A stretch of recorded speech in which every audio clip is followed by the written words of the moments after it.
This is Democracy Now!, democracynow.org. I'm Amy Goodman with Juan Gonzalez. In New Mexico, a 23-year-old white supporter of Donald Trump has been charged with attempted murder for shooting an Indigenous activist last week during a protest over the reinstallation of a statue of the violent Spanish conquistador Juan de Oñate. The shooting occurred in the city of Española, New Mexico. The gunman, who was wearing a red MAGA hat, opened fire and shot Jacob Johns, who had to be airlifted to a hospital in Albuquerque for emergency surgery. Johns is an Indigenous activist, muralist, artist, and father. In 2 months, he's planning to lead the Indigenous Wisdom Keepers delegation at the UN Climate Summit in Dubai, COP28, to advocate for Indigenous solutions to climate change. A GoFundMe collection to help with his medical expenses has already raised over $200,000. The shooting occurred while he and other Indigenous activists were protesting plans to reinstall a statue honoring the 16th century conquistador Juan de Oñate, New Mexico's first colonial governor, who in 1599 ordered a massacre that killed between 800 and 1,000 Acoma Indigenous people. 3 years ago, in June 2020, a former Albuquerque city council candidate was arrested for shooting a protester 4 times at a demonstration calling for the removal of another Juan de Oñate statue. Local and state officials in New Mexico reportedly ignored warnings of potential gun violence ahead of Thursday's Indigenous-led peaceful action in Española. This is Melanie Yazzie of the Red Nation. Denise Williams, mother of shooting victim Scott Williams, who was targeted at a 2020 Oñate protest in Albuquerque, said prior to Thursday's event, she called Governor Michelle Lujan Grisham's office, the office of U.S. Senator Martin Heinrich, New Mexico State Police, the office of the New Mexico Attorney General, all members of U.S. Congress representing Valencia County in New Mexico, and all New Mexico State representatives and senators from Valencia County, to warn them of the high chance of gun violence directed at attendees. State Senator Elizabeth Stefanik was the only one to respond. Immediately after the shooting, Scott Williams' father, Dan Williams, called the governor's office again to tell her that she, quote, had blood on her hands for failing to properly respond to and prevent both shootings. During Thursday's protest in Española, New Mexico, the gunman also pointed a gun at Malaya Peixinho, who joins us now from Albuquerque.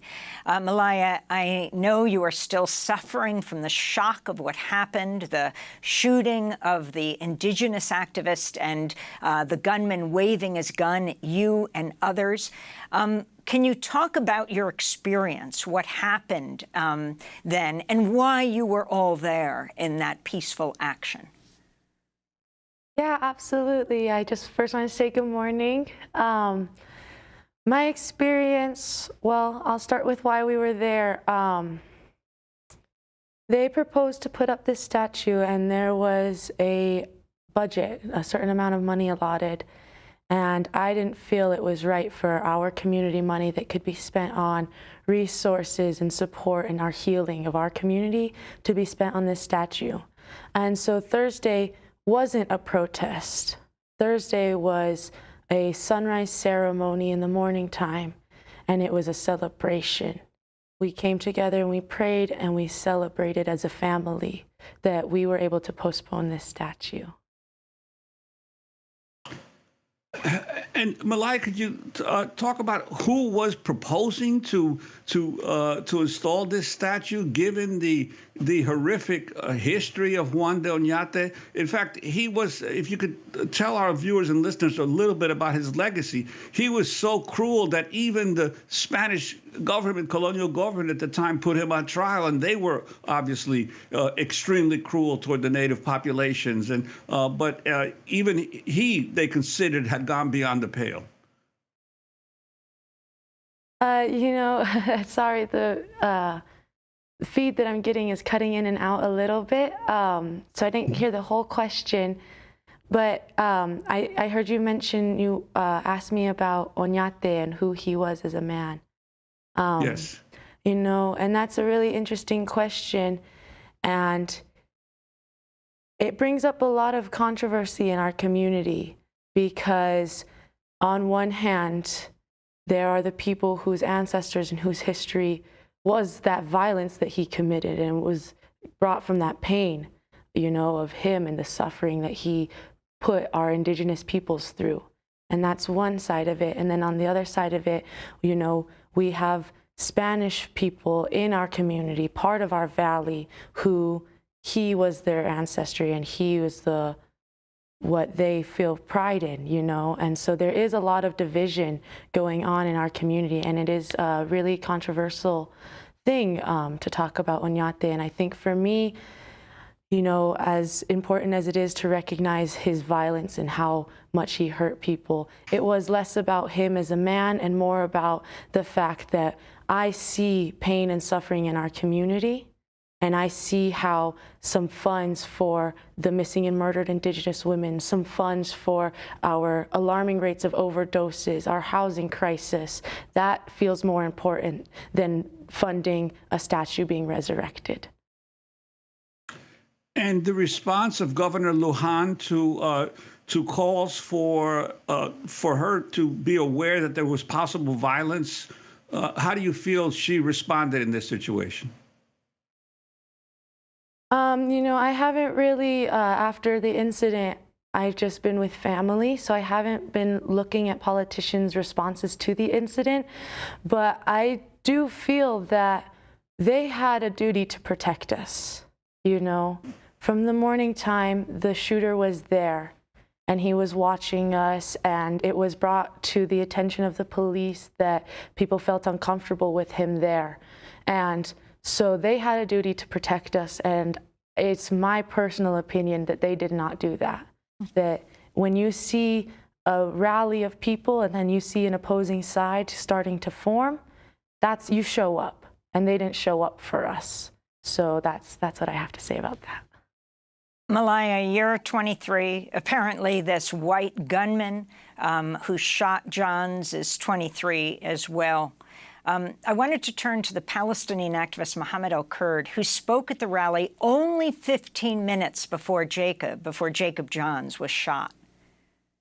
I am so disgusted by the people here who have nothing better to do. Yes. Whose lives are so empty that they have nothing better to do than to celebrate the legacy of a murderous war criminal. Life could be so much better. You could build a much better legacy.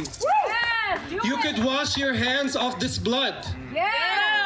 And yet you decide to do this. Not only should these statues come down, but all land must be given back. Soon after Mohammed al-Kurd spoke, 15 minutes later, the gunman shot Jacob Johns. Malaya, you're still coping with the violence against all of you. Your response to him being charged with, what was it, attempted murder, and of the whole community right now, as there were such, as we just heard before, such knowledge of the possible threats of gun violence against your action?